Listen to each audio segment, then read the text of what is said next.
Hey, how's it going, everybody? Welcome back to another episode of Beta Breakdown. There's a lot going on. It's one of those days where a bunch of stuff dropped and we should talk about it. So there's some good news. There's always some bad news these days with what's happening in beta, but I'm happy to say that there are some more positive things coming, including positive changes to older heroes, which I think is almost number one on everybody's list of what they want to see. So first, in this video, we're going to talk about the November and December Heroes of the Month, one of which is looking freaking amazing, so I hope it stays that way because that would be a very cool hero to have. Before we get to this video, if you haven't checked out Gemstone Legends yet, come check it out. There are, no joke, thousands of players from Empires and Puzzles that have come over already, and for good reason. Simply put, it's a really fun game with some big advantages over Empires and Puzzles. We both know that the players that join these games earliest are some of the most dominant players. And this game is starting to really take off, so the longer you wait, the more you miss out on. Not only can you support the channel by using the download link in the description of this video, or by scanning the QR code on your screen, but doing so will also give you a free $50 starter bonus with an epic hero, gems, and gold coins, all for free, just by using the link or QR code provided. And then when you start, you'll gain access to beginner events exclusively for players who use the link or QR code provided that will give you another strong epic hero, a set of 5-star legendary equipment, and a platinum scroll for another guaranteed epic or legendary hero.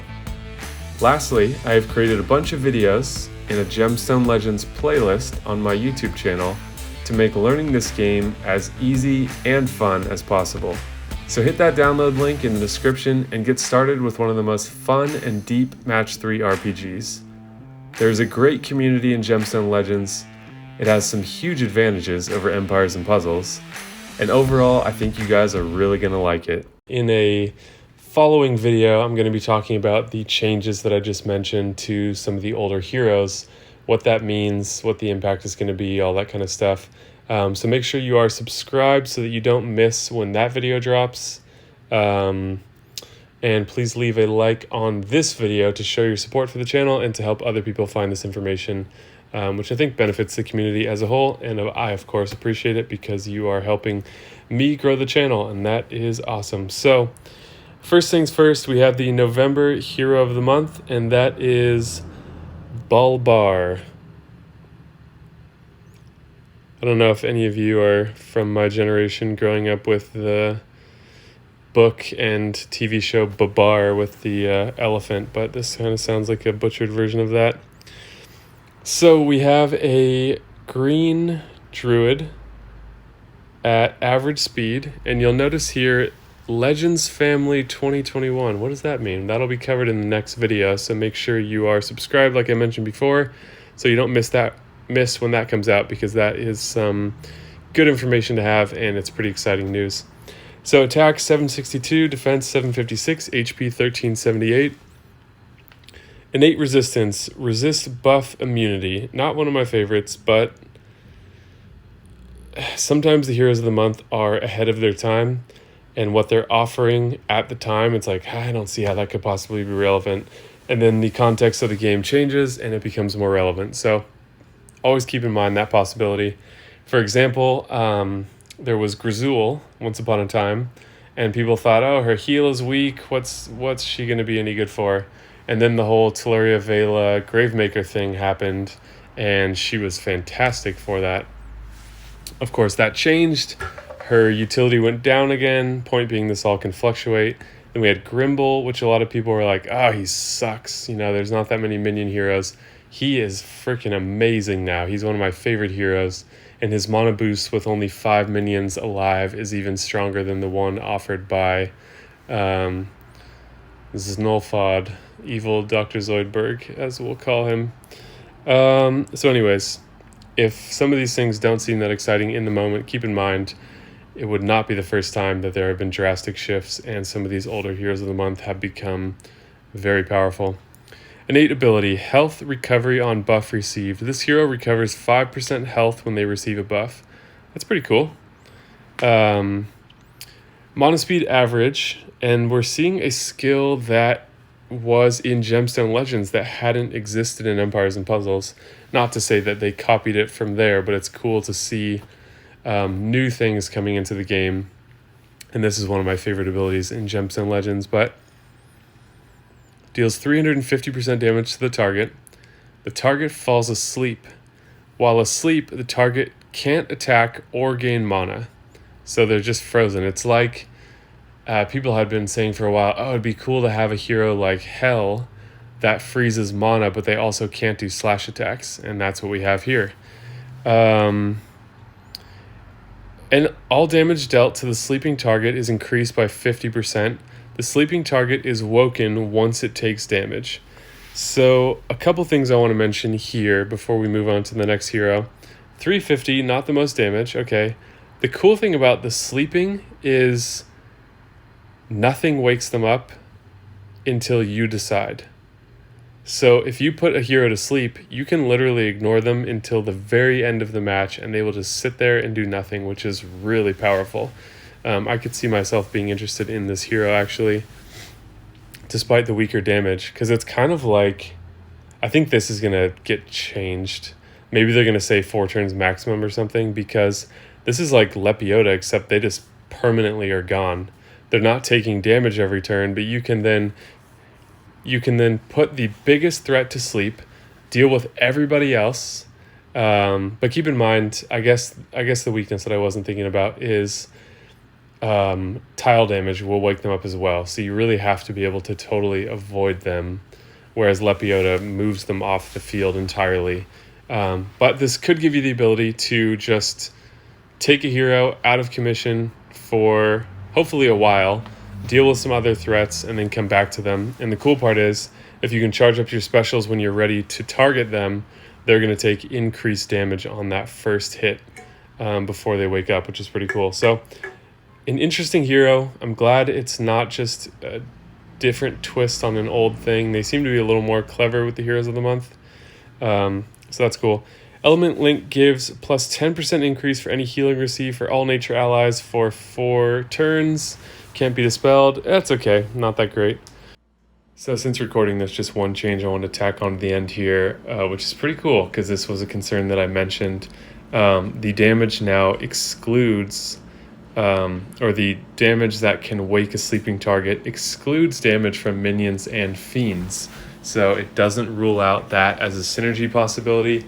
Obviously, the biggest problem is going to be tile damage because that, one combo can touch the entire enemy team, because even a single point of damage from an off-color tile counts as damage. So that's something to keep in mind. And then they've increased the damage dealt to sleeping target from 50% to 60%. So a pretty cool hero still. I'm interested in this hero. I don't know how I would use them yet necessarily, but I like that it's new. So yeah, I just want to add these couple changes onto the end here. So let's look at December, and this is the one that I'm really excited about. All right, for December we have Hanitra. That's what I would say, Hanitra.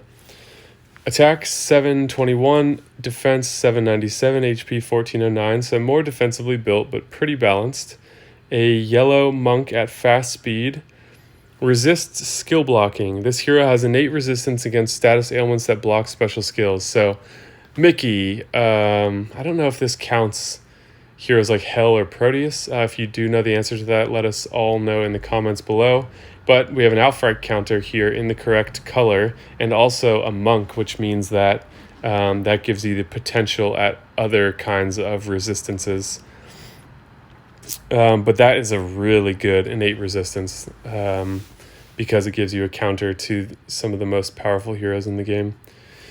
And this innate ability is amazing as well. Mana on buff received. This hero receives 5% mana when they receive a buff. So 4 buffs and this hero becomes very fast. So pretty cool. Gives you some synergy opportunities to think about. Actually, something I wanted to mention for the last hero that we looked at, based on the sleep. You wouldn't want to have any minions on that team because you can't aim them and they could accidentally wake up and waste the plus 50% damage. So that's a consideration I wanted to add that I just remembered. But covering 5% mana when they receive a buff, the ability to change to very fast speed with the right synergies is pretty amazing, especially for what the skill is. This skill is awesome. Ready? Dancing Dodge. All allies get plus 45% chance to dodge special skills for 3 turns. Each dodge boosts health by 275. If the health exceeds max HP, it's added as temporary HP. So before we look at the next part, and don't read ahead, follow me here for a second. Plus 45% for 3 turns is Costume Catalan. You can think of her adding minions on dodges as adding temporary HP, because what are minions but extensions of your HP? And if your HP is full, you can still get a minion, so you're essentially boosting your health reservoir by the HP of that minion. So she's doing the same thing. However, minions have a downside as well. Boosted HP is safer, I should say, because minions, there are anti-minion heroes.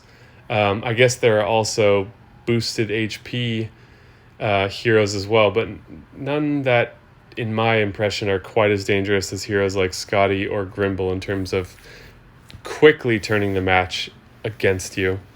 So yeah, pretty amazing. Another Costume Catalan with a crazy innate ability to gain mana when they receive a buff. So in my opinion, better than Costume Catalan. Defensive stats are a little bit less, but still really good. All allies resist max health reductions for 3 turns, so that's pretty good. And then all Element Link gives plus 10% increase for any healing received for all holy allies. So we have a built-in synergy based on the each dodge boosts health by 275. You're going to see a 10% increase to that as well. So an amazing, amazing hero. If released as is, this would be the best hero of the month of the entire year, hands down, easily. And so I think we're going to see some nerfs here. What do I think they're going to be? Hard to say. I can see them lowering the boosted health part, maybe changing the mana speed, though I'm not quite sure. They just have made it very clear they don't want Heroes of the Month to be too powerful, and this one is awesome. I would totally go for this hero.